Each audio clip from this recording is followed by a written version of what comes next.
ನಮ್ಮ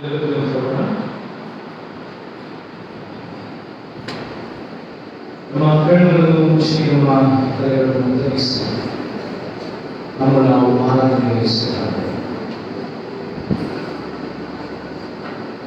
ದೇವರ ಕೃಪೆಯು ಶಾಶ್ವತವಾದದ್ದು. ಆತನು ನಮ್ಮನ್ನು ಪ್ರೀತಿಸಿದ್ದಾನೆ, ನಮಗಾಗಿ ತನ್ನ ಸ್ವತಂತ್ರನನ್ನೇ ಕೊಟ್ಟಿದ್ದಾನೆ.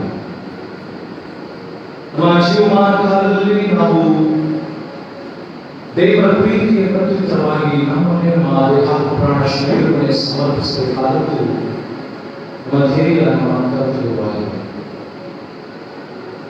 ದೇವರನ್ನು ಪರೀಕ್ಷಿಸುವವನಾಗಿರುವಾಗ ದೇವರ ವಾಕ್ಯವನ್ನು ಕೇಳುವವರಾಗಿ ಧ್ಯೇಯತೆಯಿಂದ ವಾಕ್ಯವನ್ನು ಕೈಗೊಂಡು ನಡೆಯುವವರಾಗಿ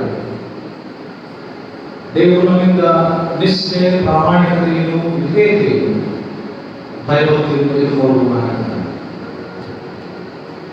ದೇವರ ಮಮತೆ, ವಾತ್ಸಲ್ಯ, ಪ್ರೀತಿ ಯಾವಾಗಲೂ ಶಾಶ್ವತವಾಗಿದೆ. ಅದು ನಮ್ಮ ಪ್ರೀತಿ ದೇವರ ಕಡೆಗೆ, ನಮ್ಮ ಒಲವು, ನಮ್ಮ ಅನುಸರಣೆ ದೇವರಲ್ಲಿ ಬಹಳ ಅತ್ಯಂತವಾಗಿದೆ. ಯಾರಾದ್ರೂ ನಮ್ಮನ್ನು ಸೇರಿಕೊಂಡು ದೇವರಲ್ಲಿ ನೆಲೆಗೊಳಿಸಿಕೊಂಡು ದೇವರ ಮೇಲಿನ ಪ್ರೀತಿಯನ್ನು ಉಪೇಕ್ಷೆ ಮಾಡುತ್ತಾರೆ. ನಮ್ಮ ಜೀವನದಲ್ಲಿ ಶೋಧನೆಗಳು, ಪರೀಕ್ಷಾ ರೀತಿಯಲ್ಲಿ ಎದುರಾಗುವಾಗ ದೇವರಿಗೆ ವಿಧೇಯರಾಗುವ ನಮ್ಮ ನಂಬಿಕೆ, ನಮ್ಮ ವಿಶ್ವಾಸ ಸಡಿಲಗೊಳ್ಳದೆ ಚಂಚಲವಾಗದೆ ದೇವರಿಗೋಸ್ಕರವಾಗಿ ನಾವು ಜೀವಿಸೋಣ. ಮಯಾದಮಯ ಆತ್ಮ ತಂದೆ ಮಾನವತ ನಾಮದಲ್ಲಿ ಆಗುವಾಗಲಿ. ಆಮೇಲೆ ಪಡುವ ಸ್ನೇಹಿತರಲ್ಲಿ 27ನೇ ಸ್ನೇಹಿತರು ಮಾಡುವ ಸ್ನೇಹಿತರಲ್ಲಿ 27ನೇ ಸ್ನೇಹಿತ ಎಲ್ಲರೂ ಕೂಡಿ ಮಾಡುವ ದೇವರು ಪ್ರೀತಿಯು ಬರಬಹುದು ಸಹ ಮಾಡಲಿ ಪ್ರೀತಿಯ ಪ್ರಾರಂಭದ 3 ಶರಣಗಳನ್ನು ಮಾಡೋಣ. 27ನೇ ಸ್ನೇಹಿತ ಪ್ರಾರಂಭದ 3 ಶರಣಗಳು.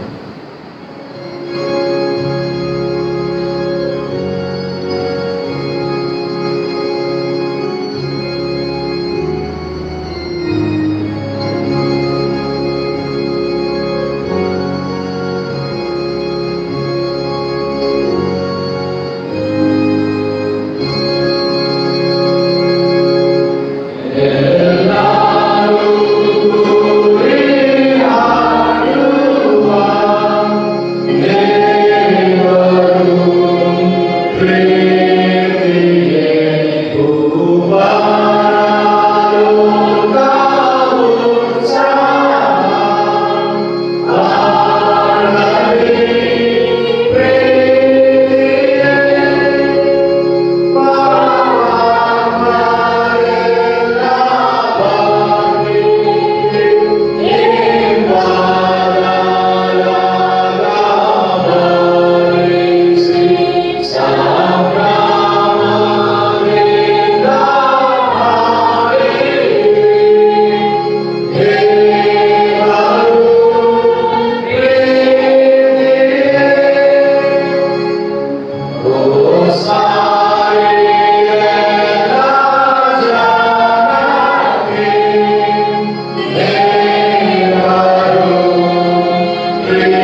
ವರ್ಷದ ಸಂಖ್ಯೆ ಆರಾಧನೆಗೆ ದೇವರು ನೇಮಿಸಿದ ವಾಕ್ಯವು ಆದಿಕಾಂಡ 22ನೇ ಅಧ್ಯಾಯ ವಚನಗಳು 1ರಿಂದ 4ರವರೆಗೆ. ಆದಿಕಾಂಡ 22ನೇ ಅಧ್ಯಾಯ ವಚನಗಳು 1ರಿಂದ 4ರವರೆಗೆ. ದೇವರ ಆಜ್ಞೆಯನ್ನು ಅಬ್ರಹಾಮನು ತನ್ನ ಮಗನನ್ನು ಅರ್ಪಿಸುತ್ತಿರುವಾಗ ದೇವರು ಅವನನ್ನು ತಡೆದು ಆಶೀರ್ವದಿಸಿದನು.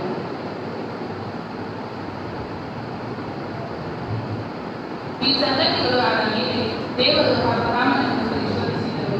ಹೇಗೆಂದರೆ ಆತನು ಅವನನ್ನು ಅಬ್ರಹಾಮನೇ ಎಂದು ಕರೆಯಲು ಅವನು ಇಗೋ ಇದ್ದೇನೆ ಎಂದನು. ಆಗ ಆತನು ನಿನಗೆ ಪ್ರಿಯನಾಗಿರುವ ಒಬ್ಬನೇ ಮಗನಾದ ಇಸಾಕನನ್ನು ತೆಗೆದುಕೊಂಡು ಮೋರಿಯಾ ದೇಶಕ್ಕೆ ಹೋಗಿ ಅಲ್ಲಿ ಅವನನ್ನು ನಾನು ಹೇಳುವ ಒಂದು ಬೆಟ್ಟದ ಮೇಲೆ ಸರ್ವಾಂಗಹೋಮವಾಗಿ ಅರ್ಪಿಸಬೇಕು ಅಂದನು. ಕೆಳಗೆ ಅಬ್ರಹಾಮನು ಎದ್ದು ಕಟ್ಟಿಗೆ ಕಡಿ ಹಾಕಿಸಿ ಯಜ್ಞಕ್ಕೆ ಬೇಕಾದ ಕಟ್ಟಿಗೆಯನ್ನು ಓಡಿಸಿ ತನ್ನ ಸೇವಕರಲ್ಲಿ ಇವರನ್ನು ತನ್ನ ಮಗನಾದ ಇಸಾಕನನ್ನು ಕರೆದುಕೊಂಡು ದೇವರು ಹೇಳಿದ ಸ್ಥಳಕ್ಕೆ ಹೊರಟರು. 3ನೇ ದಿನದಲ್ಲಿ ಅಬ್ರಹಾಮನು ಕೈಯಲ್ಲಿ ನೋಡುವಾಗ ಆ ಸ್ಥಳವು ದೂರದಲ್ಲಿ ಕಾಣಿಸಲು ಅವನು ತನ್ನ ಸೇವಕರಿಗೆ, ನೀವು ಇಲ್ಲೇ ಕಟ್ಟೆಯ ಬಳಿಯಲ್ಲಿರಿ, ನಾನು ನನ್ನ ಮಗನ ಬಳಿಗೆ ಹೋಗಿ ದೇವಾರಾಧನೆ ಮಾಡಿಕೊಂಡು ನಿಮ್ಮ ಕಡೆಗೆ ತಿರುಗಿ ಬರುತ್ತೇವೆ ಎಂದು ಹೇಳಿದನು. ಆಗ ಅಬ್ರಹಾಮನು ಯಜ್ಞಕ್ಕೆ ಬೇಕಾದ ಕಟ್ಟಿಗೆಯನ್ನು ತನ್ನ ಮಗನಾದ ಇಸಾಕನ ಮೇಲೆ ಹೊರಿಸಿ ತನ್ನ ಕೈಯಲ್ಲಿ ಬೆಂಕಿಯನ್ನು ಕಟ್ಟಿಯನ್ನು ತೆಗೆದುಕೊಂಡ ನಂತರ ಅವರಿಬ್ಬರು ಹೊರಟು ಹೋದರು. ಹೋಗುವಾಗ ಇಸಾಕನು ತನ್ನ ತಂದೆಯಾದ ಅಬ್ರಹಾಮನಿಗೆ ಅಪ್ಪ ಎಂದು ಕರೆಯಲು ಅಬ್ರಹಾಮನು ಏನು ಮಗನೇ ಅಂದನು. ಇಸಾಕನು, ಇಗೋ ಬೆಂಕಿಯು ಕಟ್ಟಿಗೆಯೂ ಉಂಟು, ಆದರೆ ಹೋಮಕ್ಕೆ ಬೇಕಾದ ಕುರಿಯನ್ನು ಎಂದು ಹೇಳಿದ್ದಕ್ಕೆ ಅಬ್ರಹಾಮನು, ಮಗನೇ, ಹೋಮಕ್ಕೆ ಬೇಕಾದ ಕುರಿಯನ್ನು ದೇವರಿಗೆ ಒದಗಿಸುವನು ಅಂದನು. ಹೀಗೆ ಅವರಿಬ್ಬರು ಹೋದರು.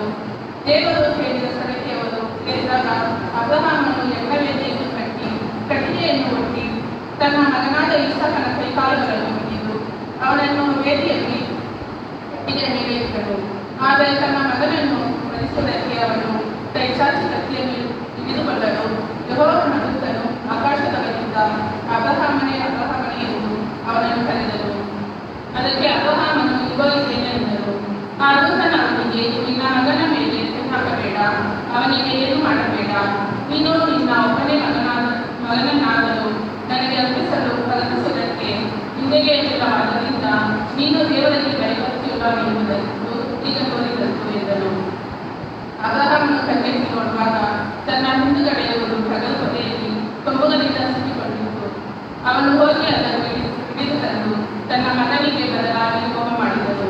ಆ ಸ್ಥಳಕ್ಕೆ ಯೆಹೋವ ಈರೆ ಎಂದು ಹೆಸರಿಟ್ಟರು. ಯೆಹೋವನ ಬೆಟ್ಟದಲ್ಲಿ ಒದಗುವುದು ಎಂಬುದಾಗಿ ಇಂದಿನವರೆಗೂ ಹೆಸರುತ್ತಲ್ಲ, ಹೇಳುವುದುಂಟಲ್ಲ ಎಂಬುದೇ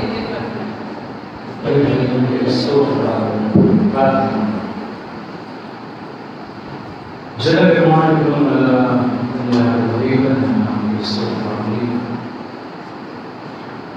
ಸಮಯದಲ್ಲಿ ನಾನು ಆರಾಧಿಸುವಂತಹ ಸ್ತುತಿಸುವಂತಹ ಕಂಡುಹಿಡಿಸಿಕೊಂಡು ದಿನವಾಗಲೂ ಮನನ ಮಾಡುವ ಹಾಗೆ ನಮಗೆ ಕೊಡದ ಸ್ನೇಹಗೋಸ್ಕರ ನನಗೆ ಸ್ತೋತ್ರ. ಸಮಯದಲ್ಲಿ ನಮ್ಮನ್ನು ಆರಾಧಿಸುವವರಿಗೆ ಅದರಲ್ಲಿ ನಾಲ್ಕರ ಪ್ರೇರಣೆ ನಮ್ಮನ್ನು ವಿಶ್ಲೇಷಿಸಿ ಅದ್ಭುತಗಳು ಅನುಗ್ರಹಿಸಿದಂತಹ ಭಾರವಾದಂತಹ ಪ್ರೀತಿ ಮತ್ತು ವಾತ್ಸಲ್ಯಕ್ಕೋಸ್ಕರವಾಗಿ ಮತ್ತು ಆರಾಧನೆ ಸ್ತುತಿಸಿದ್ದೇವೆ. ಕಠಿಣ ಭಾವದಿಂದ ಒಂದು ಸೇವಿಸುವ ಯಾರನೆಯ ಪ್ರಾರಂಭದ ನಂತರ ನಮ್ಮ ಆಸೆ ವಾಕ್ಯದ ಪ್ರಬೋಧನೆ ಮೂಲಕವಾಗಿ ಹೃದಯದ ಕಣ್ಣುಗಳು ಜೀವಿಸಬೇಕಾದಂತಹ ರೀತಿಯಿಂದ ಕಲಿಸು. ನಿನ್ನ ವಾಕ್ಯದ ಪ್ರಬೋಧನೆ ಮೂಲಕವಾಗಿ ನಾವು ಬದುಕಿ ನಿನ್ನ ಮಾರ್ಗದಲ್ಲಿ ನಾವು ನಡೆಯಲು ನಿನಗೆ ಮಹಿಮೆಯನ್ನು ತರುವಂತಹ ಸರ್ವಜ್ಞರಾಗಲು ಸಹಾಯವನ್ನು ನೀಡಬೇಕಾಗಿದೆ. ಪ್ರಸ್ತುತ ಸಹಾಯದ ಅನುಭವ ನಮಗೆ ಬರುವಂತಹ ಎಲ್ಲ ಪರೀಕ್ಷಾ ಸಂದರ್ಭಗಳು, ಶೋಧನಾ ಕಾಲವು, ಕಷ್ಟ ಸಂಕಟ ಎಲ್ಲವೂ ಸಹ ನಮಗೆ ದೂರವಾಗುವ ಹಾಗೆ, ಬೆಲ್ಲವನ್ನು ನಾವು ಜಯಿಸುವ ಹಾಗೆ ಶಕ್ತಿ ಸಾಮರ್ಥ್ಯವನ್ನು ಅನುಗ್ರಹಿಸುತ್ತೇವೆ. ನೀವು ನಮ್ಮ ಒಡೆಯನಾಗಿ, ನಮ್ಮ ಯಜಮಾನನಾಗಿ, ನಮ್ಮ ತಂದೆಯು ದೇವರಾಗಿರುವುದು ಅಬ್ರಹಾಮನಂತೆ ನಾವು ಸಹ ನಮ್ಮ ಬದುಕಿನಲ್ಲಿ ಪರೀಕ್ಷೆಗೊಳಪಡುವಾಗ ನಮ್ಮನ್ನು ನಿಮಗೋಸ್ಕರ ಸಮರ್ಪಿಸುವ ರೀತಿಯಲ್ಲಿ ನಾವು ಬದುಕುವುದಕ್ಕೆ ಸಹಾಯ ಜೀವಮಾನ ಕಾಲ ನಿನಗಾಗಿ ನಾವು ಸಮರ್ಪಿತರಾಗಿ ವಿಧೇಯತೆಯಿಂದ ಭಯಭಕ್ತಿಯನ್ನು ನಡ್ಕೊಳ್ಳುವುದಕ್ಕೆ ನಮಗೆ ಸಹಾಯಿಸು. ನಾವು ಬದುಕುವ ಬಾಳ್ವೆ ಲೋಕದಲ್ಲಿ ಕ್ರಿಸ್ತನನ್ನು ಪ್ರತಿಬಿಂಬಿಸುವ ಹಾಗೆ, ಕ್ರಿಸ್ತನನ್ನು ಪ್ರತಿನಿಧಿಸುವ ಹಾಗೆ, ಇತರರಿಗೆ ಮಾದರಿಯಾಗಿ ಸಾಕ್ಷಿಯಾಗಿ ನಾವು ಜೀವಿಸುವುದಕ್ಕೆ ನಮಗೆ ಸಹಾಯ. ನಿನ್ನ ವಾಕ್ಯದ ಜ್ಞಾನದ ರಹಸ್ಯವನ್ನು ನಮಗೆ ತಿಳಿಯಪಡಿಸಿ ಅದರಂತೆ ನಾವು ಜೀವಿಸುವುದಕ್ಕೆ ನಮಗೆ ಸಹಾಯ. ಘನಕುಮಾರನಾಗಿ ಒಬ್ಬರಿಗೆ ಸರಳಿ ಯೇಸುವಿನ ಮೂಲಕ ಪ್ರಾರ್ಥನೆ ಬೇಡುತ್ತೇವೆ. ಆಮೆನ್. ವಾಕ್ಯದ ನಮಸ್ಕಾರ ಹಾಗೆ ನಿನ್ನ ವಾಕ್ಯವನ್ನು ಪೂಜೆ ಮಾಡಿದ್ದೇವೆ.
ವಾಕ್ಯವಾಗಿ ನೋಡಲು ಮಾತನಾಡಿದ ದೇವರಲ್ಲಿ ನಾವು ಸ್ತೋತ್ರ.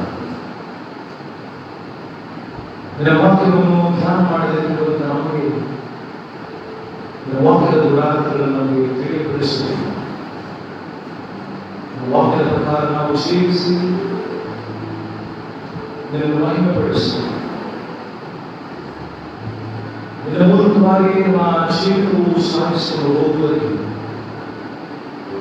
ಯೇಸು ಸ್ವಾಮಿಯಂತೆ ನಿನ್ನ ಮಾತುಗಳಿಗೆ ನಿನ್ನ ವಾಕ್ಯಕ್ಕೆ ವಿಧೇಯರಾಗಿ ಅಬ್ರಹಾಮನಂತೆ ತನ್ನ ಮಗನನ್ನೇ ಸಮರ್ಪಿಸಿಕೊಳ್ಳುವಂತಹ ಅನಂಬಿಕೆ ಸ್ಥಿತಿಯ ಜೀವಿತವಾಗಿ ನಮ್ಮ ಜೀವನವು ಆಗಿರಬೇಕಾದ ಹಾಗೆ ಸಹಾಯ ನನಗೂ ಮಾತನ್ನು ಕೆಲವೊಬ್ಬರಿಗೆ ಯೇಸುವಿನ ನಾಮದಲ್ಲಿ ಪ್ರಾರ್ಥನೆ ಕೇಳು.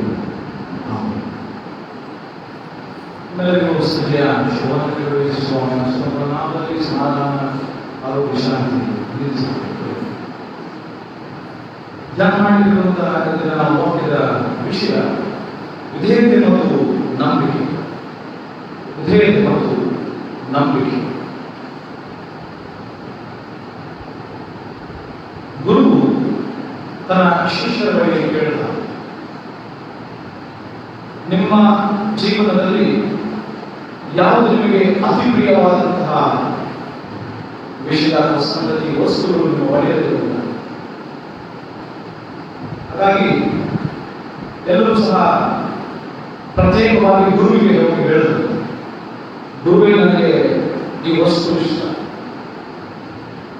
ಈ ಆಭರಣ ಇಷ್ಟ, ಈ ರೀತಿಯಾದಂತಹ ಇಷ್ಟ ವಸ್ತುಗಳು, ಇಷ್ಟವಾದಂತಹ ಸಂಗತಿಗಳು ನನ್ನ ಜೀವನದಲ್ಲಿ ಇದೇ ನನ್ನ ಜೀವನದಲ್ಲಿ ಅಮೂಲ್ಯ, ಇದೇ ನನ್ನ ಬಾಳ್ವೆಗೆ ಶ್ರೇಷ್ಠವಾದದ್ದು, ಅತ್ಯುನ್ನತವಾದದ್ದು. ಕೆಲವರು ಹೇಳಿದಂತೆ ಇದನ್ನು ಬಿಟ್ಟು ನಾನು ಬದುಕುವುದಕ್ಕೆ ಸಾಧ್ಯವಿಲ್ಲ. ಗುರು ಹೇಳಿದಂತೆ ಹಾಗಾದ್ರೆ ಅವೆಲ್ಲವನ್ನು ನನಗೆ ಕೊಡಲಿ ಎಂದಾರೆ, ಅವೆಲ್ಲವನ್ನು ನನಗೆ ತಂದುಕೊಡಲಿ ಎಂದಾರೆ. ಹಾಗಾಗಿ ಕೆಲವರು ಭಾವಿಸಿದಂತೆ ಯಾಕೆ ಈ ರೀತಿಯಾದ ಪ್ರಶ್ನೆ ಗುರು ನನಗೆ ಕೇಳ್ತಾ ಇದ್ದಾನೆ. ಆಮೇಲೆ ಗುರು ಹೇಳಿದಂತೆ ಅಂತಿಮವಾಗಿ ನೀವು ಈಗ ನೀವು ಹೇಳಿದಂತಹ ಎಲ್ಲ ಇಷ್ಟ ವಸ್ತುಗಳು ಅಥವಾ ನಿಮಗೆ ಪ್ರಿಯವಾದಂತಹ ಶ್ರೇಷ್ಠವಾದಂತಹ ಅತ್ಯುನ್ನತವಾದಂತಹವುಗಳನ್ನು ನನಗೆ ತಂದುಕೊಂಡ ಮೇಲೆ ನಾನು ಹಿಂತಿರುಗಿ ಕೊಡುವುದಿಲ್ಲ ಎಂಬುದಾಗಿ ಹೇಳಿದರು. ಆಗ ನಾಳೆ ನೀವು ಶಾಲೆಗೆ ಬರಬೇಕಾದ್ರೆ ವಿದ್ಯಾರ್ಥಿಗಳಾದ ನೀವೆಲ್ಲರೂ ನಾನು ಹೇಳಿದ್ದನ್ನು ನೀವು ಇದನ್ನು ಮಾಡಬೇಕು. ಹಾಗಾಗಿ ಆ ಶಾಲೆಯಲ್ಲಿ ಗುರು ಹೇಳಿದ ಮೇರೆಗೆ ಕೆಲವು ವಿದ್ಯಾರ್ಥಿಗಳು ಮಾತ್ರ ಅವು ಇಷ್ಟಪಟ್ಟಂತಹ ಅಥವಾ ಅವರಿಗೆ ಯಾವುದು ಶ್ರೇಷ್ಠವಾದದ್ದು, ಅತ್ಯುನ್ನತವಾದದ್ದು, ಅದೇ ನನ್ನ ಜೀವನ ಸರ್ವಶ್ರೇಷ್ಠರಾಗಿರೋ ಹಾಗೆ ತಂದು, ಕೆಲವರು ತಮ್ಮ ಇಷ್ಟ ವಸ್ತುಗಳು ಮನೆಯಲ್ಲಿ ಏನು ಆಭರಣವಿದೆ ಅದನ್ನು ತಂದುಕೊಡೋಣ.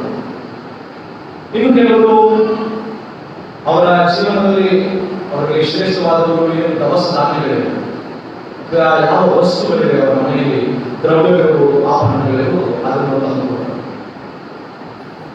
ಒಬ್ಬ ಶಿಷ್ಯ ಅಥವಾ ವಿದ್ಯಾರ್ಥಿ ತನ್ನ ಅಂದ್ರೆ ತಂದೆ ತಾಯಿಯನ್ನೇ ತಂದುಕೊಟ್ಟನಂತೆ.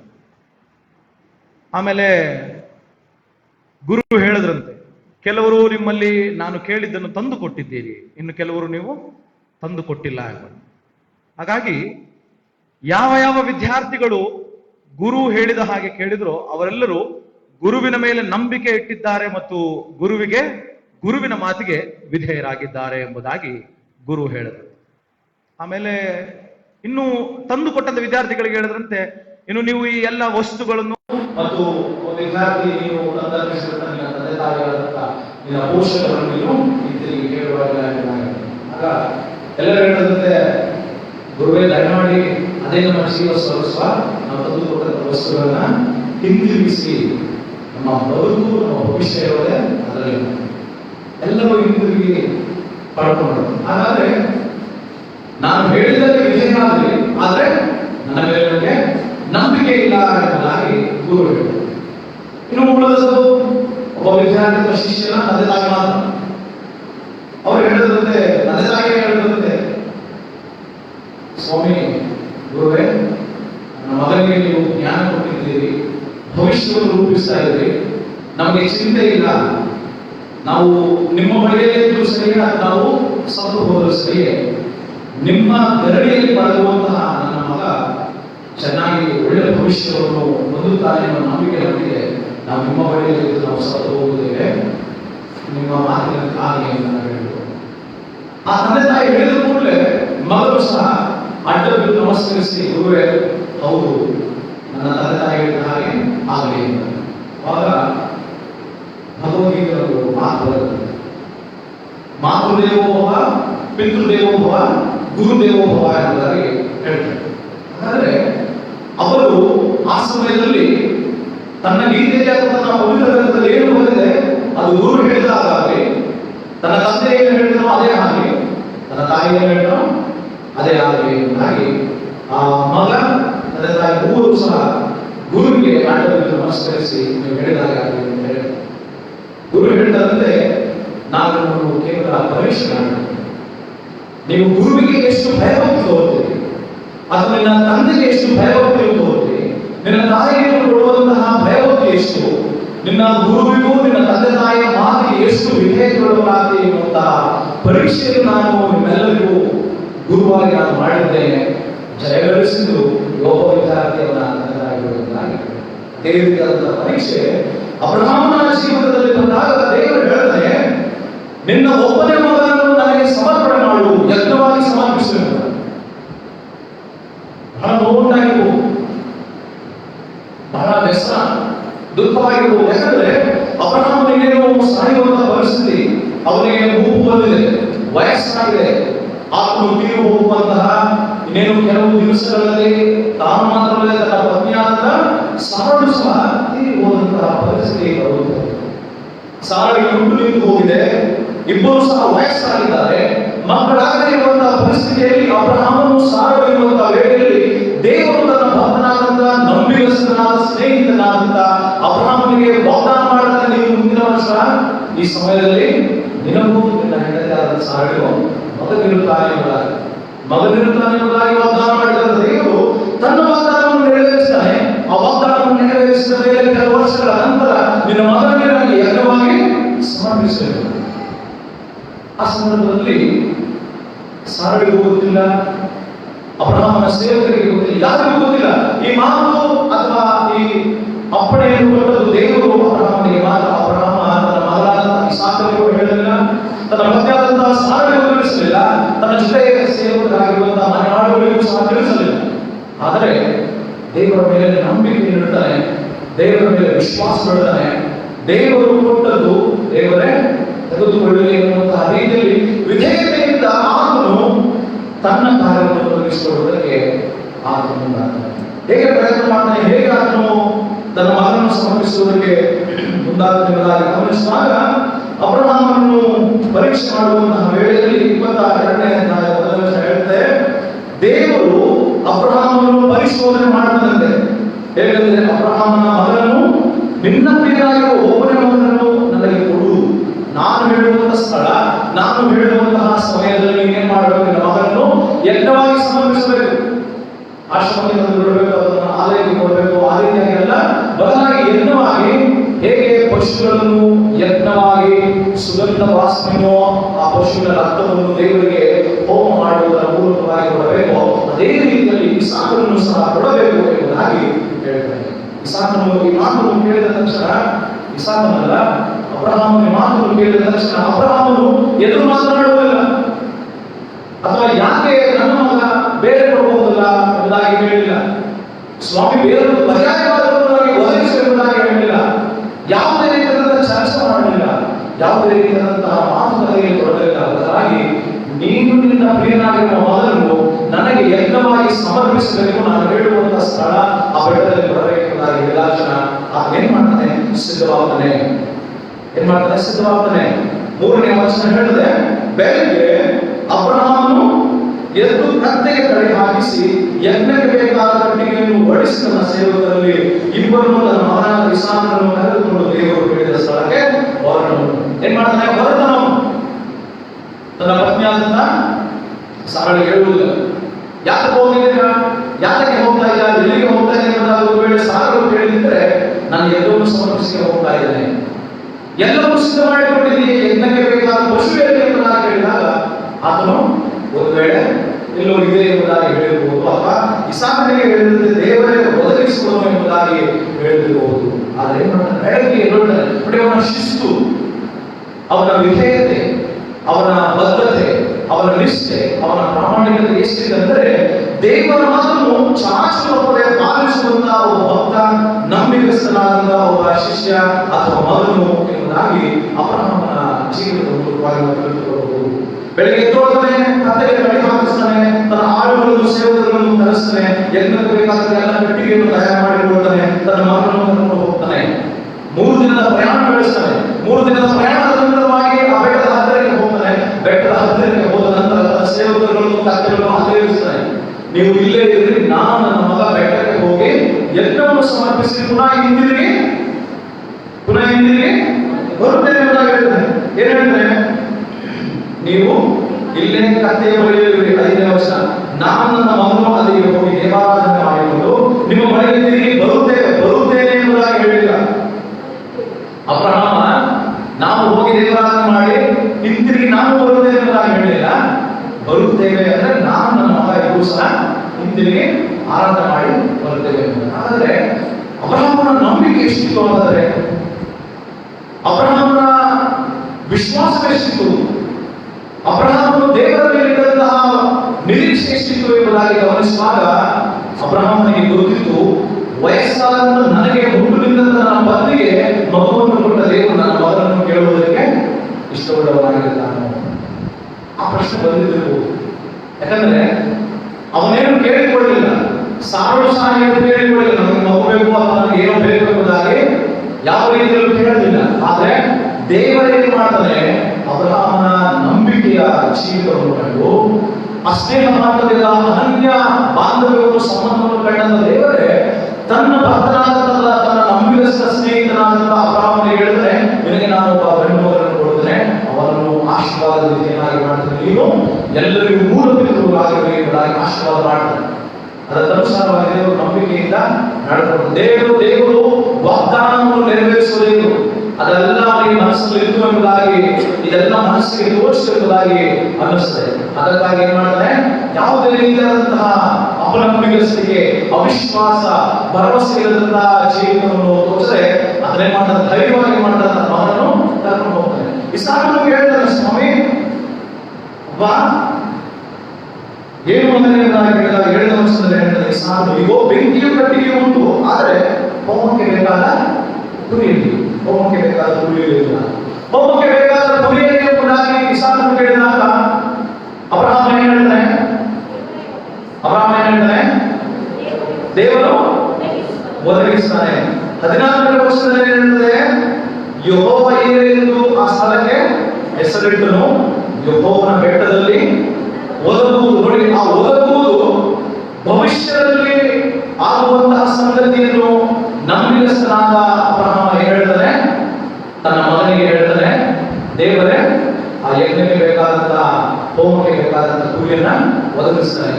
ಹಾಗಾದ್ರೆ ಅಬ್ರಹಾಮನಲ್ಲಿ ಎಷ್ಟು ನಂಬಿಕೆ ಇದ್ದರೆ ದೇವರು ನನ್ನ ಮಗನನ್ನು ನಿಜವಾಗಿ ಕೇಳೋದಕ್ಕೆ ಸಾಧ್ಯವಿಲ್ಲ. ದೇವರು ನನ್ನನ್ನು ಪರೀಕ್ಷಿಸಿದ್ದಾನೆ. ಆದಾಗ್ಯೂ ಸಹ ಅವನಲ್ಲಿ ನಂಬಿಕೆ ಇದ್ದದರಿಂದ, ವಿಶ್ವಾಸವಿದ್ದರಿಂದ, ಭರವಸೆ ಇದ್ದದರಿಂದ ತನ್ನ ಮಗನನ್ನು ಕರಕೊಂಡು ಬೆಟ್ಟವನ್ನು ಹತ್ತುತ್ತಾನೆ. ಬೆಟ್ಟವನ್ನು ಹತ್ತಿ ಕಟ್ಟಿಗೆಯನ್ನು ಎಲ್ಲರೂ ಸಿದ್ಧ ಮಾಡ್ತಾನೆ. ಕಟ್ಟಿಗೆ ಮೇಲೆ ತನ್ನ ಮಗನನ್ನು ಮಲಗಿಸ್ತಾನೆ. ಕಟ್ಟಿಗೆ ಮೇಲೆ ತನ್ನ ಮಗನನ್ನು ಮಲಗಿಸಿದ ಮೇಲೆ ಆತನ ಸ್ಥಿತಿಗತಿಗಳನ್ನು ಒಮ್ಮೆ ನಾವು ಆಲೋಚನೆ ಮಾಡುವಂತೆ, ಒಂದು ವೇಳೆ ನನ್ನ ಮಗಳನ್ನು ದೇವರು ಕೇಳುವಾಗ ಆ ಪರಿಸ್ಥಿತಿಯಲ್ಲಿ ಅಬ್ರಹಾಮನಾಗಿ ನಾನು ನೀವೇನಾದರೂ ಇದ್ದಿದ್ರೆ ನಮ್ಮ ಪರಿಸ್ಥಿತಿ ಹೇಗಿದ್ದಿರಬಹುದು, ನಮ್ಮ ಭಾವನೆಗಳು ಹೇಗಿದ್ದಿರಬಹುದು, ನಮ್ಮ ಮಾತುಗಳು ಹೇಗಿದ್ದಿರಬಹುದು, ನಮ್ಮ ಹಾವಭಾವಗಳು ಹೇಗಿದ್ದಿರಬಹುದು, ಅಥವಾ ನಮ್ಮ ಚಲನವಲನಗಳು ಹೇಗಿದ್ದಿರಬಹುದು, ನಮ್ಮ ನಿರ್ಧಾರಗಳು, ತೀರ್ಮಾನಗಳು ಹೇಗಿದ್ದಿರಬಹುದು ಎಂಬುದಾಗಿ ನೋಡುವುದಾದ್ರೆ ನಾವು ನಿಜಕ್ಕೂ ಆ ಕಾರ್ಯವನ್ನು ಮಾಡುವುದಕ್ಕೆ ಒಪ್ಪುತ್ತಿರಲಿಲ್ಲ. ನಾವು ಬೇಕಾದ್ರೆ ದೇವರನ್ನೇ ಪರೀಕ್ಷೆ ಮಾಡಬಾರದು ಅಥವಾ ದೇವರನ್ನು ಪರ್ಯಾಯ ಮಾಡುವುದು ತೋರಿಸುವುದಾಗಿ ಕೇಳಿದ್ರು. ಆದರೆ ದೇವರು ವಾಗ್ದಾನವನ್ನು ನೆರವೇರಿಸುವ ದೇವರು ನಂಬಿಗಸ್ತ ದೇವರು ವಿಶ್ವಾಸಕ್ಕೆ, ನಂಬಿಗಸ್ತಿಕೆ ಅರ್ಹಗೊಂಡ ದೇವರು. ಆತನು ಒಳ್ಳೆಯದನ್ನು ಮಾಡುವ ದೇವರಾಗಿರುವುದರಿಂದ ಆತನು ಇನ್ನೇನು ತನ್ನ ಕತ್ತಿಯನ್ನು ತೆಗೆದು ತನ್ನ ಮಗನಾದಂತ ಇಸಾಕನ ಮೇಲೆ ಇಡುವುದಕ್ಕಿಂತ ಮುಂಚಿತವಾಗಿ ದೂತರು ಬಂದು ಅಬ್ರಹಾಮನನ್ನು ತಡೆದು 12ನೇ ವರ್ಷದಲ್ಲಿ ಹೇಳ್ತಾರೆ, ನಿನ್ನ ಹುಡುಗನ ಮೇಲೆ ಕೈ ಹಾಕಬೇಡ, ಅವನಿಗೆ ಏನು ನೀನು ನಿನ್ನ ಒಬ್ಬನೇ ಮಗನಾದರೂ ನನಗೆ ಸಮರ್ಪಿಸುವುದಕ್ಕೆ ಹಿಂದೆಯಲ್ಲವಾದ್ದರಿಂದ ನೀನು ದೇವರಲ್ಲಿ ಭಯಭಕ್ತಿಯುಳ್ಳವನೆಂಬುದು ಈಗ ತೋರಬಹುದು. ಹಾಗಾದ್ರೆ ಅವನ ಭಯಭಕ್ತಿಯ ಪರೀಕ್ಷೆ ಎಷ್ಟಿತ್ತು, ಅವನ ನಂಬಿಕೆಯ ಪರೀಕ್ಷೆಯು ಎಷ್ಟಿತ್ತು ಎಂಬುದಾಗಿ ಗಮನಿಸುವಾಗ ತನ್ನ ಒಬ್ಬನೇ ಮಗನನ್ನು ಸಹ ಕೊಡುವುದಕ್ಕೆ ಆಗಬಹುದ. ಆತನಿಗೆ ಗೊತ್ತಿತ್ತು, ನನ್ನ ಮಗನನ್ನು ದೇವರು ಕೇಳುವುದಿಲ್ಲ, ಯಜ್ಞವಾಗಿ ನನ್ನ ಮಗನನ್ನು ಸಮರ್ಪಿಸಬೇಕಾದ ಅವಶ್ಯಕತೆ ಇಲ್ಲ ಅಂತ ಗೊತ್ತಿದ್ರೂ ಸಹ ಏನ್ ಮಾಡ್ತಾರೆ, ದೇವರು ಈ ಮಾತನ್ನು ಹೇಳಿದ್ದಾರೆ, ನನ್ನ ಮಗನನ್ನು ಹೋಮವಾಗಿ ಯಜ್ಞವಾಗಿ ಸಮರ್ಪಿಸಬೇಕೆಂಬುದಾಗಿ. ಅದಕ್ಕಾಗಿ ಏನ್ ಮಾಡ್ತಾನೆ, ಅವನು ತನ್ನ ಕತ್ತಿಯನ್ನು ತೆಗೆದು ಅದರ ಮೇಲೆ ಹಾಕುವಾಗ ದೇವರು ಬಂದು ನಡೆಯಿಲ್ಲ. ಅವನ ಪರೀಕ್ಷೆ ಎಲ್ಲಿಗೆ ಹೊರಡುವಿತು ಎಂಬುದಾಗಿ ಗಮನಿಸುವಾಗ ಇನ್ನೇನು ಅವನ ಕತ್ತಿಯು ತನ್ನ ಮಗನ ಕತ್ತಿನವರೆಗೂ ತಲೆಯವರೆಗೂ ಹೋಗುವುದರ ಕತ್ತಿತ್ತು. ತದನಂತರದಲ್ಲಿ ಅವನ ಕೈಗಳನ್ನು ದೇವದೂತರು ಹಿಡಿದು ಅವನನ್ನು ತಡೆಯುವಂತಹ ಪರಿಸ್ಥಿತಿಯಲ್ಲಿ ಬಂತು. ಅವನು ಹೇಳಿದ, ನಿನ್ನ ಭಯಭಕ್ತಿ ನನಗೆ ಮೆಚ್ಚುಗೆಯಾಗಿದೆ, ನನಗೆ ಗೊತ್ತು ನೀನು ಭಯಭಕ್ತಿಯುಳ್ಳವನಾಗಿದ್ದೀಯಾ, ನೀನು ನಿಷ್ಠೆಯಲ್ಲಿದ್ದೀಯಾ, ನೀನು ವಿಶ್ವಾಸದಿಂದಿದ್ದೀಯಾ, ನೀನು ನನ್ನ ಮಾತನ್ನು ಕೇಳುವಂತಹ ವಿಧೇಯತೆಯುಳ್ಳ ಭಕ್ತನೆಂಬುದಾಗಿ ನನಗೆ ತಿಳಿದದೆ ಎಂಬುದಾಗಿ ಆತನು ಹೇಳುವವನಾಗಿ ನಿನ್ನ ಭಯಭಕ್ತಿಯನ್ನು ನಾನು ಮೆಚ್ಚುತ್ತೇನೆ ಎಂಬುದಾಗಿ ಹೇಳ್ತಾನೆ. ನನಗೆ ಬೇಕಾದಂತಹ ಹೋಮದ ಕುರಿ ಅಲ್ಲಿಂದ ನೋಡಬೇಕೆಂಬುದಾಗಿ ಹೇಳಿ ಅಲ್ಲಿ ಆತನೇ ಮಾಡ್ತಾನೆ, ಒದಗಿಸ್ತಾನೆ. ಹಾಗಾದ್ರೆ ಆತನಿಗೆ ಸಂಭವಿಸಿದಂತಹ ಪರೀಕ್ಷೆ, ಆತನಿಗೆ ಸಂಭವಿಸಿದಂತಹ ಶೋಧನೆ, ಆತನಿಗೆ ಸಂಭವಿಸಿದಂತಹ ಆ ಸಂದಿಗ್ಧತೆಯ ಪರಿಸ್ಥಿತಿಯಲ್ಲಿ ನಾನು ನೀವು ಯಾರಾದರೂ ಇದ್ದರೆ ನಿಜಕ್ಕೂ ಅಂತಹ ಕಾರ್ಯಕ್ರಮ ಮಾಡುವುದಕ್ಕೆ ಹಿಂಜರಿಯುವುದು ಅಥವಾ ನಾವು ಮುಂದಾಗುತ್ತಿರಲಿಲ್ಲ. ಆ ಕಾರ್ಯಕ್ರಮ ಮಾಡುವುದಕ್ಕೆ ನಾವು ಒಪ್ಪುತ್ತಿರಲಿಲ್ಲ. ಒಂದು ವೇಳೆ ನಾವೇ ಮಾಡಿದ್ದು ಪರ್ಯಾಯವನ್ನು ಒದಗಿಸಬೇಕೆಂಬುದಾಗಿ ಪ್ರಾರ್ಥಿಸಿದ್ದು, ಬಿನ್ನಹ ಮಾಡ್ತಾ ಇದ್ದು, ಅಥವಾ ಯಾವುದಾದ್ರೂ ಒಂದು ಆಲೋಚನೆಗೆ ಒಳಗಾಗ್ತಿದ್ದು, ಒಂದು ವೇಳೆ ತಡವಾಗಿ ಕಾರ್ಯಕ್ರಮ ಮಾಡುವಂತಹ ಪರಿಸ್ಥಿತಿಗೆ ನಾವು ಮುಂದಾಗಿದ್ದು. ಆದರೆ ಅಬ್ರಹಾಮನ ಜೀವನದಲ್ಲಿ ಯಾವ ಸಮಯದಲ್ಲಿ ಯಾವ ಕ್ಷಣದಲ್ಲಿಯೂ ಸಹ ಆತನು ತಡವಾಗಿ ಅಥವಾ ನಿಧಾನವಾಗಿ ತದನಂತರದಲ್ಲಿ ಮಾಡುವಂತ ಪ್ರಯತ್ನ ಮಾಡಲಿಲ್ಲ. ದೇವರು ಹೇಳಿದ ಕೂಡಲೇ ಆತನು ತನ್ನ ಕಾರ್ಯವನ್ನು ಮಾಡ್ತಾನೆ. ಆತನ ವಿಧೇಯತೆಯನ್ನು ದೇವರು ಹೇಳಿದ ತಕ್ಷಣ ಕಟ್ಟಿಗೆಯನ್ನು ಸಿದ್ಧ ಮಾಡ್ತಾನೆ. ಬೆಳಗ್ಗೆ ಆತನು ತಯಾರಾಗ್ತಾನೆ, ತನ್ನ ಸೇವಕರನ್ನು ತನ್ನ ಕಥೆಯನ್ನು ಸಿದ್ಧಪಡಿಸಿಕೊಂಡು ದೇವರು ಹೇಳಿದಂತ ಬೆಟ್ಟಕ್ಕೆ ಹೋಗುವುದಿಲ್ಲ, ಪ್ರಯಾಣ ಬೆಳೆಸಿ ಹೋಗ್ತಾನೆ. ತನ್ನ ಪತ್ನಿಗೂ ಸಹ ಇದನ್ನು ತಿಳಿಸುವುದಿಲ್ಲ, ತನ್ನ ಮಗನಿಗೂ ಸಹ ತಿಳಿಸುವುದಿಲ್ಲ, ತನ್ನೊಳಗೆ ಆ ವಿಷಯವನ್ನು ಇಟ್ಟುಕೊಂಡಿರುತ್ತಾನೆ. ಮಾತ್ರವಲ್ಲದೆ ದೇವರ ಮೇಲೆ ನಂಬಿಕೆಯಿಂದ ವಿಶ್ವಾಸವಿರುತ್ತಾನೆ. ನನಗೆ ಮಗುವನ್ನು ನನ್ನನ್ನು ಆಶೀರ್ವಾದ ನಿಧಿಯನ್ನಾಗಿ ಮೂಲಭೂತವನ್ನಾಗಿ ಮಾಡಿದ ದೇವರು ನನ್ನ ಮಗನನ್ನು ಕೇಳುವುದಕ್ಕೆ ಸಾಧ್ಯವಿಲ್ಲ. ಹೇಗೂ ಆ ಸಮಯದಲ್ಲಿ ಆ ಸ್ಥಳದಲ್ಲಿ ನನಗೆ ಬೇರೊಂದು ಯಜ್ಞದ ಕುರಿ ಅಥವಾ ಯಜ್ಞಕ್ಕೆ ಬೇಕಾದಂತಹ ವಸ್ತುವನ್ನಾಗಲಿ, ಯಜ್ಞಕ್ಕೆ ಬೇಕಾದಂತಹ ಪರ್ಯಾಯವಾದಂತಹ ಆ ಯಜ್ಞವನ್ನು ನನಗೆ ಸಮರ್ಪಿಸುವುದಕ್ಕೆ ಸಹಾಯ ದೇವರು ಮಾಡ್ತಾನೆ ಎನ್ನುವಂತ ನಂಬಿಕೆ ಮೇಲೆ ಆತನು ಹೊರಡುತ್ತಾನೆ. ನನ್ನ ನಿಮ್ಮೆಲ್ಲರ ಜೀವನದಲ್ಲಿ ಈ ರೀತಿಯಾದಂತಹ ನಂಬಿಕೆಯ ಜೀವಿತ, ವಿಶ್ವಾಸದ ಜೀವಿತ, ವಿಧೇಯತೆಯ ಜೀವಿತ ಅಗತ್ಯವಿದೆ. ದೇವರ ವಾಕ್ಯವನ್ನು ಯಾವಾಗಲೂ ನೇರವಾಗಿ ಇರುವಂಥದ್ದು. ದೇವರ ವಾಕ್ಯ ಚೌಕಾಸ ಮಾಡುವುದಕ್ಕಾಗಿಲ್ಲ. ದೇವರ ವಾಕ್ಯ ಪ್ರಕಾರ ನಾವು ನಡೆಯಲೇಬೇಕಾದ್ದು. ದೇವರ ಮಾತು, ದೇವರ ವಾಕ್ಯ ಯಾವತ್ತೂ ಒಂದೇ. ಅದರಲ್ಲಿ ರಿಟರ್ನ್ ಬರುವಂತಹ ಅಥವಾ ನಾವು ಚೌಕಾಸಿ ಮಾಡುವಂತಹ ಪರ್ಯಾಯವನ್ನು ತೋರಿಸಬೇಕುದಾಗಿ ದೇವರ ಬಳಿ ನಾವು ಕೇಳುವುದಕ್ಕೆ ಸಾಧ್ಯವಿಲ್ಲ. ದೇವರು ನಮ್ಮನ್ನು ಪರೀಕ್ಷಿಸ್ತಾನೆ.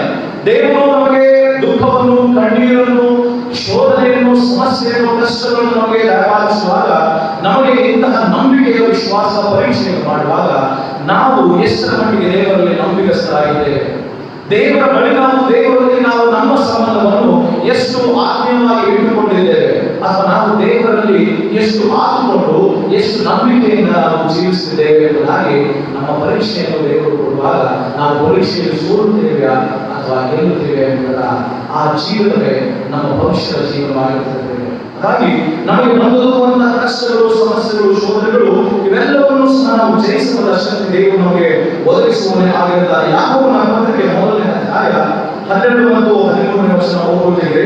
ಯಾಕೋಬನ ಪತ್ರ ಮೊದಲನೇ ಅಧ್ಯಾಯ 12, 13 ಪೇತ್ರನ ಮೊದಲನೇ ಪತ್ರ ಮೊದಲನೇ ಅಧ್ಯಾಯ, ಪೇತ್ರನ ಮೊದಲನೇ ಪತ್ರ ಮೊದಲನೇ ಅಧ್ಯಾಯ 6 ಮತ್ತು 7ನೇ ವಚನ. ಯಾಕೋಬ 1, 12, 13, ಪೇತ್ರನ ಮೊದಲನೇ ಪತ್ರ 1, 6, 7.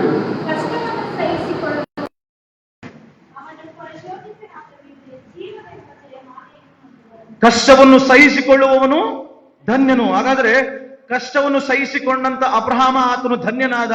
ಅಂತಿಮವಾಗಿ ದೇವರು ಆತನ ಭಯಭಕ್ತಿಯನ್ನು ಮೆಚ್ಚಿದ, ಅವನ ನಿಷ್ಠೆಯನ್ನು ಮೆಚ್ಚುತ್ತಾನೆ. ಆತನು ನಂಬಿಗಸ್ತನಾದ ಸ್ನೇಹಿತನೆಂಬುದಾಗಿ ಆತನನ್ನು ಆಶೀರ್ವದಿಸಿ ಜೀವವೆಂಬ ಜಯಮಾಲೆಯನ್ನು ಕೊಡುವನಾಗಿದ್ದಾನೆ. ಸ್ವಾಮಿಯು ತನ್ನನ್ನು ಪ್ರೀತಿಸುವವರಿಗೆ ಇದನ್ನು ವಾಗ್ದಾನ ಮಾಡಿದ್ದಾನೆ. ನೋಡಿ, ವಾಗ್ದಾನ ಮಾಡಿದ ದೇವರು ನಂಬಿಗಸ್ತ. ಆ ನಂಬಿಗಸ್ತನಾದ ದೇವರೇ ಮಾಡ್ತಾನೆ. ಅಬ್ರಹಾಮನಿಗೆ ಮಾಡಿದಂತ ವಾಗ್ದಾನವನ್ನು ಪೂರೈಸಿದ, ಆತನನ್ನು ಪರೀಕ್ಷೆಗೆ ಒಳಪಡಿಸಿದ, ಪರಿಶೋಧನೆಗೆ ಒಳಪಡಿಸಿದ, ತನ್ನ ಒಬ್ಬನೇ ಮಗನನ್ನು ಕೇಳಿದ, ಒಬ್ಬನೇ ಮಗನನ್ನು ಕೊಡುವುದಕ್ಕೂ ಹಿಂಜರಿಯದಂತ ಅಬ್ರಹಾಮನಿಗೆ ಆತನನ್ನು ಮೂಲಪಿತವನ್ನಾಗಿ, ಆಶೀರ್ವಾದನಾಗಿ ಆಶೀರ್ವದಿಸಲ್ಪಡುತ್ತಾನೆ. ದೇವರು ಯಾರನ್ನು ಪ್ರೀತಿಸ್ತಾನೋ ಅವರಿಗೆ ಕಷ್ಟಗಳು, ಸಮಸ್ಯೆಗಳು, ಶೋಧನೆಗಳನ್ನು ಮಾಡಿ ಅದರ ಮೂಲಕವಾಗಿ ಅವರು ಜಯಿಸುವುದಕ್ಕೆ, ಆ ಸಮಸ್ಯೆಗಳಿಂದ ಹೊರಬರುವುದಕ್ಕೆ, ಜೀವವೆಂಬ ಜಯಮಾಲೆಯನ್ನು ಹೊಂದುವುದಕ್ಕೆ ಯಾವಾಗಲೂ ದೇವರು ತನ್ನ ಭಕ್ತರ ಸಂಗಡ, ತನ್ನ ಪ್ರೀತಿಸುವ ಸಂಗಡ ಇರುತ್ತಾನೆ.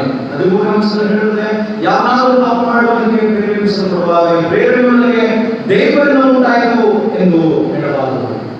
ದೇವರು ಆ ಸಮಯದಲ್ಲಿ ಯಜ್ಞವನ್ನು ಸಮರ್ಪಿಸುವುದಕ್ಕೆ ತಾನೇ ಸ್ವತಃ ಪ್ರೇರಣೆ ನೀಡಿದಾಗಲೂ ಸಹ ಆ ದೇವರಾತ್ಮನ ಪ್ರೇರಣೆಯಿಂದ, ಆ ದೇವರ ಮಾತನ್ನು ತಿರಸ್ಕರಿಸದೆ, ಹಿಂಜರಿಯದೆ ಧೈರ್ಯವಾಗಿ ತನ್ನ ಮಗನನ್ನೇ ಕೊಡುವುದಕ್ಕೆ ಮುಂದ. ಪೇತ್ರನ ಮೊದಲನೇ ಪತ್ರ, ಮೊದಲನೇ ಅಧ್ಯಾಯ 6-7 ವರ್ಷ.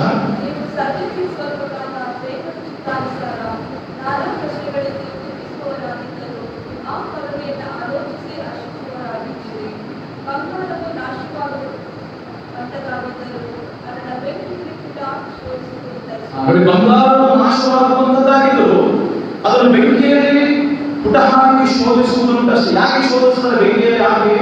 ಅದು ನಿಜವಾದ ಬಂಗಾರವೋ ಅಥವಾ ರೋಲ್ ಮಾಡಬೇಕಾಗಿ ತಿಳಿದುಕೊಳ್ಳುವುದಿಲ್ಲ. ಅದು ನಿಜವಾದಂತಹ ಅಪ್ಪಟ ಬಂಗಾರ, ಶುದ್ಧ ಬಂಗಾರವಾಗಿದ್ದರೆ ಅದಕ್ಕೆ ಮಾನ್ಯವಿದೆ, ಬೆಲೆ ಇದೆ. ಆದರೆ ದೇವರ ವಾಕ್ಯ ಹೇಳುತ್ತದೆ, ಬಂಗಾರಕ್ಕಿಂತ ಅಮೂಲ್ಯವಾಗಿರುವ ನಿಮ್ಮ ನಂಬಿಕೆ. ಹಾಗಾದರೆ ನನ್ನ ನಿಮ್ಮೆಲ್ಲ ನಂಬಿಕೆ ಬಂಗಾರಕ್ಕಿಂತಲೂ ಅಮೂಲ್ಯವಾದದ್ದು. ನನ್ನ ನಿಮ್ಮೆಲ್ಲರ ವಿಶ್ವಾಸದ ಜೀವಿತ, ಭರವಸೆಯ ಜೀವಿತ, ನಂಬಿಕೆಯ ಜೀವಿತ ಅದು ಬಂಗಾರಕ್ಕಿಂತಲೂ, ವಜ್ರಗಳಿಗಿಂತಲೂ, ನಾಶವಾಗುವಂತಹ ಈ ದೇಹಕ್ಕಿಂತಲೂ ಅಮೂಲ್ಯವಾದದ್ದು. ಇದೇ ಕೂಸು ಒಂದರ ಒಂದು ನಾಶವಾಗ್ತದೆ. ಆದರೆ ದೇವರ ವಾಕ್ಯ ಹೇಳ್ತದೆ, ನಮಗೆ ಕಷ್ಟಗಳು, ಶೋಧನೆಗಳು, ಸಮಸ್ಯೆಗಳು, ಪರೀಕ್ಷಿಸಲ್ಪಡುವಂತಹ ದಿನಗಳು ದೇವರಾತ್ಮನ ಪ್ರೇರಣೆಯಿಂದ ದೇವರಿಂದ ನಮಗೆ ಎದುರಾಗುವಾಗ ನಾವೇ ಮಾಡಬೇಕು? ದೇವರ ಮಾತಿಗೆ ವಿಧೇಯರಾಗಬೇಕು. ಕಷ್ಟಕ್ಕೆ ಒಳಪಡುವಂತಹ ಪ್ರತಿಯೊಬ್ಬರು ಸಹ ಧನ್ಯರು, ಜೀವನವನ್ನು ಜಯಮಾಲಿನವರು ಹೊಂದುವರು. ಆದರೆ ಒಂದು ವೇಳೆ ನನ್ನ ಮಗನನ್ನು, ನಮ್ಮ ಮಕ್ಕಳನ್ನು ದೇವರು ಕೇಳುವುದಾದರೆ, ನನ್ನ ತಂದೆ ತಾಯಿಗಳನ್ನು, ತನ್ನ ಸರ್ವಸ್ವವನ್ನು, ತನ್ನ ಪ್ರಾಣವನ್ನು ದೇವರು ಕೇಳುವುದಾದರೆ ನಾವು ಕೊಟ್ಟುಬಿಡುವುದಕ್ಕೆ ಸಿದ್ಧರಾಗಿರಬೇಕು, ತಯಾರಾಗಿರಬೇಕು. ದೇವರು ಹೇಗೆ ಅದನ್ನು ಇಡೀ ಲೋಕಕ್ಕೆ ಪ್ರಚುರಪಡಿಸಿದ ತನ್ನ ಒಬ್ಬನೇ ಮಗನನ್ನು ಲೋಕದ ಮೇಲೆ ಪ್ರೀತಿಯಿಟ್ಟು ಏನ್ ಮಾಡ್ತಾನೆ? ಕಳುಹಿಸಿಕೊಟ್ಟ. ಆ ಒಬ್ಬನೇ ಮಗ ಏನ್ ಮಾಡಿದ? ಯೇಸು ಸ್ವಾಮಿ ಕೂಡ ನಾನು ಪರಿಶುದ್ಧವಾದಂತಹ ಪರಲೋಕದಲ್ಲಿ ದೇವರಿಗೆ ಸರಿಸಮಾನನಾಗಿ ಆರಾಧನೆಯನ್ನು, ಘನತೆಯನ್ನು ಹೊಂದುವವನು, ಹಾಗಾಗಿ ನಾನು ಹೋಗುತ್ತಿಲ್ಲ ಎಂಬುದಾಗಿ ಹೇಳಿಲ್ಲ. ಶಿಲುಬೆ ಮರಣ ನನಗೆ ಬೇಡ ಎಂಬುದಾಗಿ ಹೇಳಿಲ್ಲ. ಹಿಂಸೆ ಸಂಕಟಗಳು ನನಗೆ ಬೇಡ ಎಂಬುದಾಗಿ ಹೇಳಿಲ್ಲ. ಅದೇನ್ ಮಾಡಿದ? ಯೇಸು ಸ್ವಾಮಿ ಸಹ ಅದನ್ನು ಸ್ವೀಕರಿಸ್ತಾನೆ. ಎಲ್ಲ ಪಾಪದ ಪರಿಹಾರಕ್ಕೋಸ್ಕರವಾಗಿ, ನಿತ್ಯ ಜೀವವನ್ನು ನಮಗೆ ದಯಪಾಲಿಸುವುದಕ್ಕೋಸ್ಕರವಾಗಿ ನಮ್ಮ ಪಾಪದ ಭಾರವನ್ನು ಆತನು ಹೊತ್ತುಕೊಂಡು ಏನ್ ಮಾಡ್ತಾನೆ?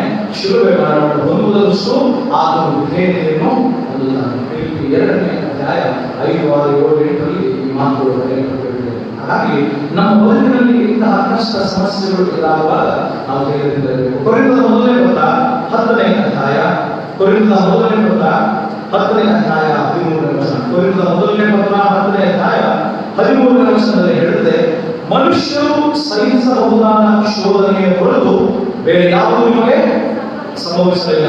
ದೇವರ ವಾಕ್ಯ ಹೇಳುತ್ತದೆ, ನಮಗೆ ಸಂಭವಿಸುವಂತಹ ಶೋಧನೆಗಳು, ಕಷ್ಟಗಳು, ಅದು ನಾವು ಸಹಿಸಿಕೊಳ್ಳುವುದಕ್ಕೆ ಎಲ್ಲವೂ ಸಹ ಸಾಧ್ಯವೇ. ನಾವೇ ಹೇಳುವುದು ಏನಂತ, ಆಕಾಶವೇ ನಮ್ಮ ತಲೆ ಮೇಲೆ ಬಿದ್ದಾಗ ನಾವು ಆಡ್ತೇವೆ. ಆಕಾಶವೇ ನಮ್ಮ ತಲೆ ಮೇಲೆ ಬಿದ್ದು ಎಲ್ಲ ನಾಳೆನೇ ನಮ್ಮ ಪ್ರಾಣ ಹೋದಂಗೆ, ಇನ್ನೇನು ನಮ್ಮ ನಿಮಿಷದಲ್ಲಿ ನಾವು ಪ್ರಾಣ ಹೋದಂತ ರೀತಿಯಲ್ಲಿ ಇಂತಹ ಶೋಧನೆ, ಇಂತಹ ಕಷ್ಟ ಬಂತು ಎಂಬುದಾಗಿ ಪ್ರಲಾಪನೆ, ಕಣ್ಣೀರು, ವೇದನೆಗಳು, ಬೋಧನೆಗಳನ್ನು ನಾವು ನೋಡ್ತೇವೆ. ಅದು ದೇವರ ವಾಕ್ಯ ಹೇಳುತ್ತದೆ, ಮನುಷ್ಯರು ಸಹಿಸಬಹುದಾದಂತಹ ಶೋಧನೆಯ ಹೊರತು ಬೇರೆ ಯಾವುದೂ ನಿಮಗೆ ಸಂಭವಿಸಲಿಲ್ಲ. ದೇವರು ನಂಬಿಗಸ್ತನು, ನಿಮ್ಮ ಶಕ್ತಿಯನ್ನು ಮೀರುವ ಶೋಧನೆಯನ್ನು ನಿಮಗೆ ಬರಗೊಳಿಸದೆ ನೀವು ಅದನ್ನು ಸಹಿಸುವುದಕ್ಕೆ ಶಕ್ತರಾಗುವಂತೆ ಶೋಧನೆ ಆಗುತ್ತದೆ. ತಪ್ಪಿಸಿಕೊಳ್ಳುವ ಮಾರ್ಗವನ್ನು ಸಿದ್ಧ ಮಾಡಿ, ತಪ್ಪಿಸಿಕೊಳ್ಳುವ ಮಾರ್ಗವನ್ನು ಸಹ ಸಿದ್ಧ ಮಾಡುವನಾಗಿಲ್ಲ. ಫಾದರ್ ಸ್ಟ್ಯಾನಿಸ್ಲಸ್ ಸ್ವಾಮಿ ಯಾರಿಗೆ ಗೊತ್ತಾ? ಫಾದರ್ ಸ್ಟ್ಯಾನಿಸ್ಲಸ್ ಸ್ವಾಮಿ ಒಂದೇ ದಿನ ಓದಿರೋದು ಗೊತ್ತಾಗಿರೋರು ಓದಿಲ್ಲ, ವಾಟ್ಸ್ಆಪ್ನಲ್ಲಿ ಏನಾದರೂ ನ್ಯೂಸ್ನಲ್ಲಿ, ಪೇಪರಲ್ಲಿ ಓದಿಲ್ಲ. ಫಾದರ್ ಸ್ಟ್ಯಾನಿಸ್ಲಸ್ ಸ್ವಾಮಿ ಎಂಬುವರು ಈ ಟ್ರೈಬಲ್ ಜನಾಂಗ, ಟ್ರೈಬಲ್ ಜನಾಂಗ ಅಂದ್ರೆ ಟ್ರೈಬ್ಸ್, ಈ ಬೇರೆ ಕುಲಗಳು, ಆದಿವಾಸಿಗಳು, ಬುಡಕಟ್ಟು ಜನಾಂಗ, ಆದಿವಾಸಿಗಳು ಇದ್ದಾರೆ.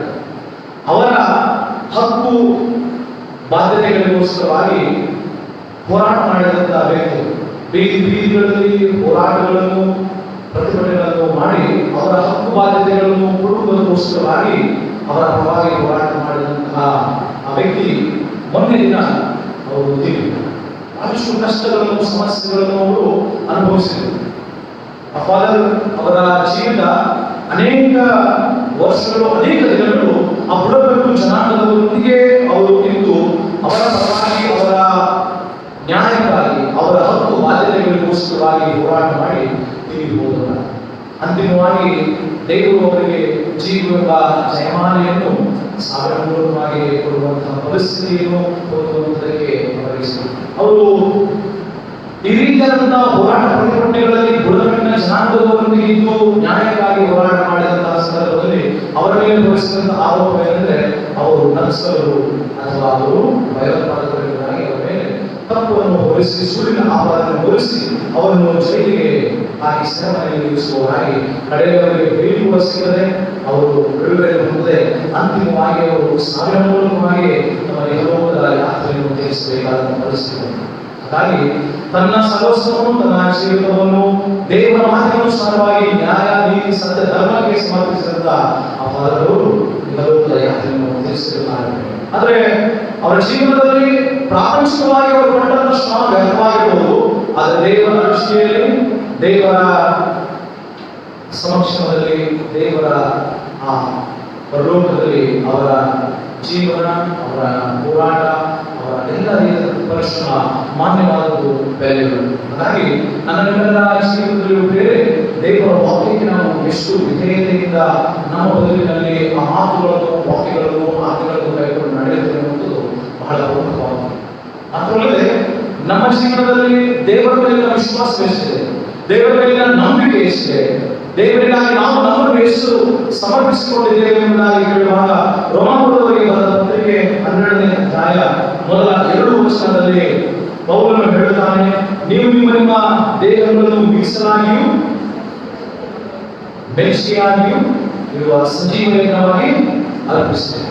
ಅಂದರೆ ನಮ್ಮ ದೇವರಿಗೆ ನಾವು ಮೀಸಲಾಗಿ ಸಜೀವ ಯಜ್ಞವಾಗಿ ಬೆಂಕಿಯಾಗಿ ನಾವು ದೇವರಿಗೆ ಸಮರ್ಪಿಸದೆ ಹೋದರೆ ನಮ್ಮ ಬದುಕು ಸಾರ್ಥಕತೆಗೆ ಬರುವುದಿಲ್ಲ, ಆಶೀರ್ವಾದದ ನಿತ್ಯಾಗಿ ನಾವು ಅನುಭವಿಸುವುದಕ್ಕೆ ಸಾಧ್ಯವಿಲ್ಲ.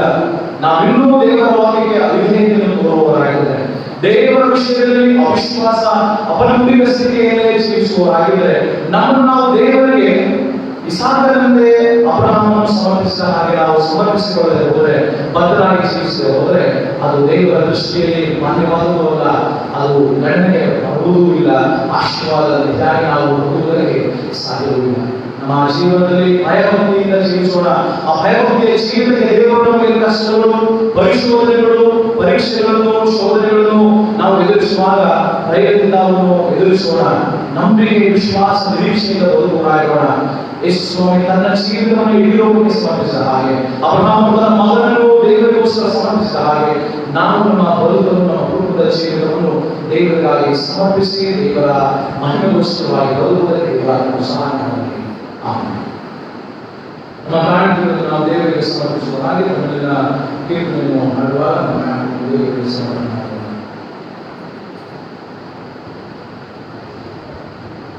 Thank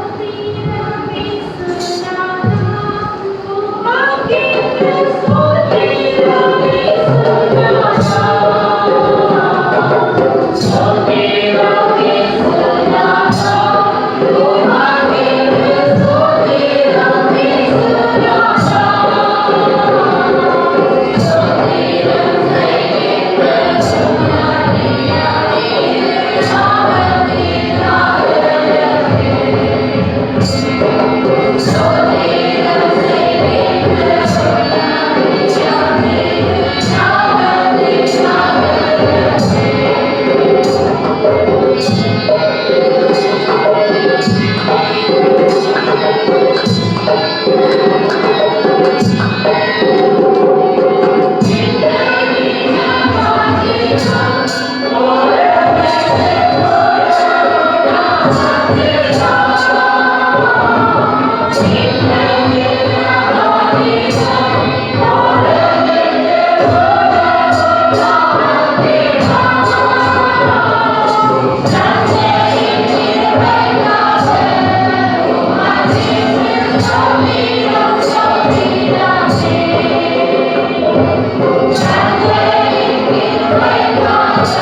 ಸರ್ವ ಸೃಷ್ಟಿಗಳ ಒಡೆಯನನ್ನು ಕಾಪಾಡುವುದರಿಂದ ನಾಮಕ್ಕೆ ಸ್ತೋತ್ರವಾಗಲಿ. ನೀನು ಸಕಲ ಒಳ್ಳೆಯ ವರದಾನಗಳಿಗೆ ಮೂಲಕರ್ತನಾಗಿದ್ದಿ. ಒಬ್ಬರಿಗೆ ನೀನು ಕೊಟ್ಟಿರುವುದರಲ್ಲಿ ಅಲ್ಪರಿಗೆ ಅರ್ಪಿಸಿರುವುದರ ಕಾಣಿಕೆಯನ್ನು ಸ್ವೀಕರಿಸುವ ಮನ ಮಾಡು. ಸಭೆಗಳಲ್ಲಿ ಗೋಸ್ಕರವಾಗಿ ಸೌಮ್ಯವಾಗಿ ಉಪಯೋಗ ಮಾಡಲು ಸಹಾಯಿಸು. ನಿಜವಾಗಿಯೂ ವಸ್ತುರೂಪವಾದಂತಹ ಈ ಕಾಣಿಕೆಯನ್ನು ಹಣವನ್ನೆಲ್ಲ ಬದಲಾಗಿ ನಮ್ಮ ಹೃದಯವನ್ನೇ, ನಮ್ಮ ಜೀವಿತವನ್ನೇ, ನಮ್ಮ ಸರ್ವಸ್ವವನ್ನೇ ನಿನಗಾಗಿ ನಾವು ಸಮರ್ಪಿಸಿಕೊಂಡು ನಾವು ಸೇವಿಸುವ ನಿನ್ನ ವಾಕ್ಯವು ಹೇಳಿದಂತೆ ಅಬ್ರಹಾಮನು ತನ್ನ ಮಗನನ್ನೇ ಸಮರ್ಪಿಸುವುದಕ್ಕೆ ಮುಂದಾದ ರೀತಿಯಲ್ಲಿ ನಿಮ್ಮ ದೇಹಗಳನ್ನು ಮೀಸಲಾಗಿ, ನಿಷ್ಠೆಯಾಗಿ, ಸಜೀವವಾಗಿ ಸಮರ್ಪಿಸಿ ವಿವೇಕಪೂರ್ವಕವಾದ ಆರಾಧನೆಯೆಂಬುದಾಗಿ ನಮ್ಮ ಮಾತು ಹೇಳಿದಾಗೆ ನಮ್ಮನ್ನು ನಾವು ಪರಿಶುದ್ಧ ಮನೋಭಾವದಿಂದ, ದೀನತೆಯಿಂದ, ವಿಧೇಯತೆಯಿಂದ ನೀರು ಮೆಚ್ಚುವ ರೀತಿಯಲ್ಲಿ ನಿಮ್ಮ ಬಯಸುವಂತಹ ರೀತಿಯಲ್ಲಿ ನಾವು ನಮ್ಮನ್ನು ಸಮರ್ಪಿಸ್ತೇವೆ. ನಮ್ಮನ್ನು ಸ್ವೀಕರಿಸು, ನಮ್ಮ ಜೀವನವನ್ನು ನಿಮ್ಮ ಮಾರ್ಗದಲ್ಲಿ ನಡೆಸು. ಅಬ್ರಹಾಮನಂತೆ ವಿಧೇಯತೆಯ ಜೀವಿತ, ವಿಶ್ವಾಸ, ನಂಬಿಕೆಯ ಜೀವಿತ ಮೇಲೆ ಇಟ್ಟಂತಹ ಆ ಅನನ್ಯ ಸಂಬಂಧ, ನಿರೀಕ್ಷೆಯ, ನಂಬಿಕೆಯ ಜೀವಿತವನ್ನು ನಾವು ಸಹ ನಮ್ಮ ಬದುಕಿನಲ್ಲಿ ಅಳವಡಿಸಿಕೊಂಡು ನಡೆಯಲು ಸಹಾಯವನ್ನು ಕಾಣಿಸು. ಶುಭವು ಕೃಪೆಯು ನನ್ನೆಲ್ಲರಿಗೆ ಅನುಗ್ರಹವಾಗಲಿ. ಎಲ್ಲ ರೀತಿಯಾದಂತಹ ಆಶೀರ್ವಾದಗಳೊಂದಿಗೆ ನಿನ್ನ ಭಕ್ತರಾದಂತಹ ಎಲ್ಲರನ್ನೂ ನಿನ್ನ ವಾಕ್ಯದ ಪ್ರಬೋಧನೆಯಾಗಿ ಆ ವಾಕ್ಯದ ರೀತಿಯಲ್ಲಿ ನಾವು ಮನನ ಮಾಡುತ್ತ ನಿನ್ನ ವಾಕ್ಯವನ್ನು ಕೈಗೊಂಡು ನಡೆಯುವಂತಹ, ನಿನ್ನ ವಾಕ್ಯಕ್ಕೆ ವಿಧೇಯತೆಯನ್ನು ಕೊಡುವಂತಹ, ನಿನ್ನ ಮಾರ್ಗದಲ್ಲಿ ನಾವು ಜೀವಿಸಿ ಸಾಕ್ಷಿಯುತ ಮಾರ್ಗವನ್ನು ಸದಾಕಾಲ ಇತರರಿಗೆ ಮಾದರಿಯುತ ಜೀವಿತವನ್ನು ತೋರ್ಪಡಿಸಿ ನಲ್ಲರಿಗೂ ಸಹಾಯವನ್ನು ಅನುಗ್ರಹಿಸಿ ನನ್ನನ್ನು ಆಶೀರ್ವದಿಸಿ ಬಲಪಡಿಸಿ ನಡೆಸುವುದಾಗಿ ಯೇಸುವಿನ ನಾಮದಲ್ಲಿ ಪ್ರಾರ್ಥನೆ ಬೇಡುತ್ತೇವೆ. ಇದನ್ನು ಮಾಡುವ ಸಂಗೀತದಲ್ಲಿ 5ನೇ ಸಂಗೀತವನ್ನು ಮಾಡೋಣ. ಮೊದಲ 3 ಚರಣಗಳನ್ನು ಮಾಡುವ 5ನೇ ಸಂಗೀತ. ನಿನ್ನ ಹೊರತು ಇರಲಾರೆ ಪ್ರಾಣ ಪ್ರಿಯ ಯೇಸುವೆ, ನಿನ್ನ ಮೂಲಕ ಹಾರೆ ಜೀವ ಕೊಟ್ಟಿ.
ನನ್ನಲ್ಲೆಲ್ಲ ತ್ರಾಣವು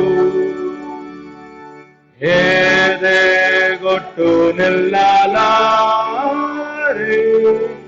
ಶತ್ರು ಮೇಲೆ ಬೀಳಲು ನನ್ನ ಹಾಳೆ ದುಸ್ವಭಾವ ಪೂರ ನನ್ನ ಗೆಲಿತು.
ನಾವು ಪರಿಶೀಲಿಸುತ್ತೇವೆ.